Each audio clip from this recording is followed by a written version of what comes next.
So for the last couple of weeks, I've been working on a fortress called Fire Orb. Fire Orb is a volcano fortress that is built out of mostly glass. The reason it's built mostly out of glass is because there is no natural metals in this map. Now, I haven't found any. I know that there could potentially be some aluminum somewhere, and sometimes you can find small pockets of iron, but our materials were extremely limited. So, because I don't like building everything out of obsidian, which is very, very, very, very, very easy to find on this map, as you can see most of it is obsidian, I've been using mostly glass. Now, since the fortress is called Fire Orb, we thought that there was something reasonable that we should definitely be doing, and that's, well, building a ball of glass and filling it full of lava, to thus create a actual fire orb. Now, once we'd completed this, we thought, what was the best thing that we could possibly add to this? Well, clearly, a whole bunch of demons. So, this is how we filled the glass with demons. Step one was simply building the glass. That was building the ball itself, which was relatively easy. I drew a circle, which I noticed later wasn't entirely symmetrical, which I think is fine, and then I built a circle of glass walls around the edges. This took a whole lot of glass blocks. The way that I made all of these glass blocks is I queued up about 50 bags so that I would have plenty of extras to fill up with sand.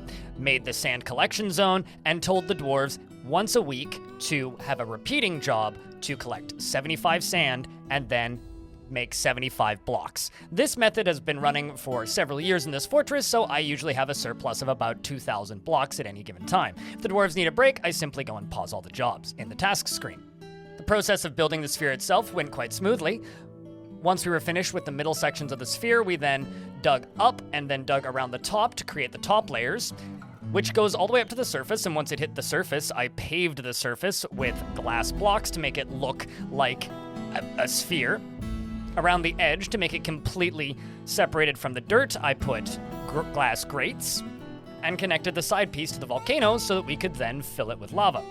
At the bottom, I pre-prepared some floodgates and some drawbridges to let the demons in, and then when we inevitably dug too deep and released the demonic hordes, many of them, of course, were flying. Around the base edge layer, we built a bunch of retracting drawbridges so that I could seal them in.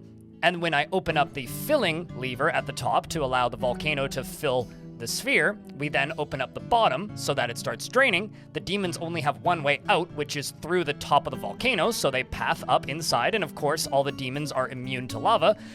Once the creatures had entered the gigantic fishbowl, we then simply locked the gates at the bottom, and boom, just like that, we have a fishbowl full of demons. While I do have absolutely zero clue what I can actually practically do with this thing, it was a fun project to go about doing. If you have an idea on what you would use something like this for, maybe a form of defense or something else, let me know. I'd love to hear it down in the comments. If you would like to see more Dwarf Fortress ideas or stupid dwarf tricks, please check out this YouTube channel. I always have a collection of them. Thank you very much for watching, and I do hope to see you in the next one.